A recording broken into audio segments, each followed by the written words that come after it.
Simanzozo Joselinda beshisayo Nomisimo Simanzozo.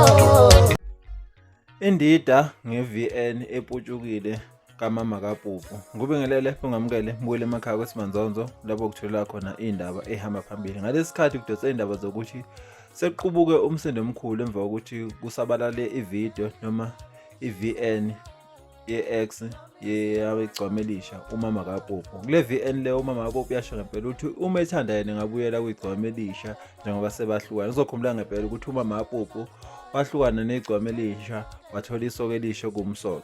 Kuthe kusenjalo-ke akusikhathi esingakanani ngempela ngesikhathi kuputshuka ivideo lapho khona kubonakala khona uMama kaPupu ehamba nalo igcwamelisha. Kule VN yasho ngempela uMama kaPupu ukuthi uma ethanda yena engabuyela kulo igcwamelisha ngoba uyazi nokuthi igcwamelisha futhi lisayishaya ngayo le ntombi okuMama kaPupu. Nathi-ke iVN mbuyele emakhaya akehlangane lapha kwi-comment section siza uvo lwakho ngale daba ukuthi uyibona kanjani ngempela uma uputshuka indaba kanje. Ngabe ngempela inhliziyo yaMama kaPupu isasele nemanxiweni? Akehlangane kwi-comment section. Siyabonga.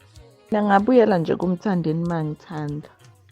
Ngingabuyelwa nje futhi nje maningi amathuba ukuthi ngibuyele futhi kube right. Kodwa manje inkinga-ke nginomuntu engithandana naye futhi-ke oselobolile nje oselobolile phela nanokuthi wena mngani ngithola umuntu angilobole nomthandeni wayengayitsheli lokho ayoyitshela nje ukuthi nje ngothi mangihlukana nje naye ngingatholi umuntu oserious mhlawumbe nje ngijole ngidlalwa abafana yabo. So naye nje akukho mnandi ukuthi lokho kuthiwa uMama kaPupu wamthathela umsoco nani.